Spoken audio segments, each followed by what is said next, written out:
have been asked to speak, especially in a room full of heroes like we have here today. As we come here today in our small community, I'd like for us to take a moment to truly reflect on the courage and sacrifices of not only our local veterans, but also those from across our great nation and the world. Veterans Day is not just a day to celebrate, it's a day to remember. To remember those who left their homes, put on their uniforms, and answered the call of duty, knowing the risks that lay ahead. They went not only to defend our freedoms, but to uphold the very values that make this country a beacon of hope in our world. As we honor our veterans today, we must emphasize the importance of remembering their sacrifices, not only on Veterans Day, but every day. Every day we're reminded of the freedoms that we enjoy, freedoms that are not just a gift, but a result of the incredible sacrifice. I saw something this morning, it's not in my speech, but I'm going to branch off. It was something written, a special thank you for those who wrote a check, putting their life up as collateral. And that's basically what you guys and girls did. So thank you all for signing that blank check, and your life was the collateral, and we appreciate that. Remembering our veterans means to remember their stories, the challenges they faced, and the nobility that was in their choices. It's about acknowledging those who returned home to find their lives forever changed, and those who did not return at all.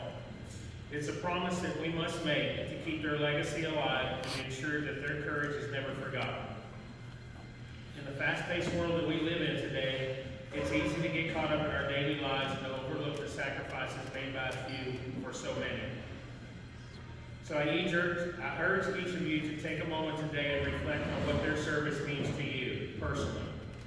Whether it's spending time with a veteran, listening to their stories, or even volunteering with organizations that support our military families, I challenge each of us to make a point to ensure that their contributions remain as a cornerstone to our community.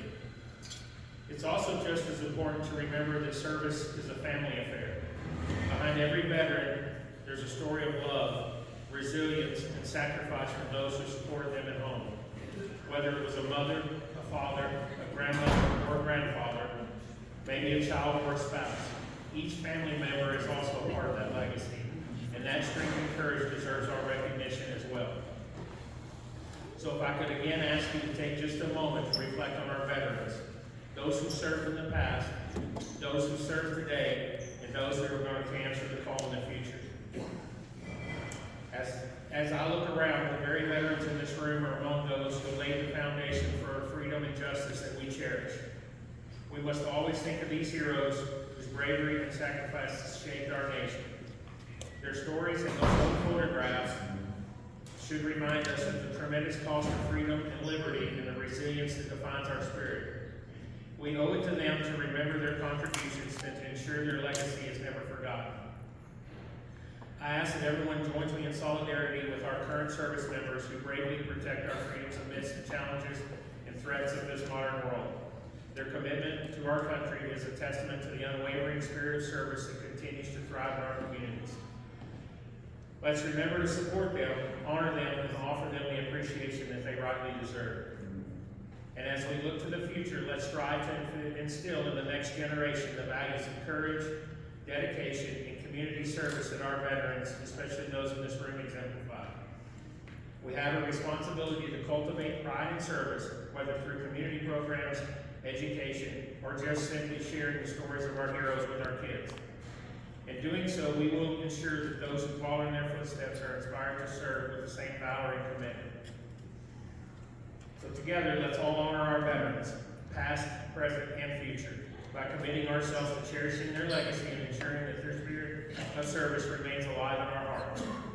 I would like to wish my dad a very happy birthday along with my lovely wife, and to say to my dad, thank you for your service. God bless America, and to our newly elected president, we will support you. Thank you all very much.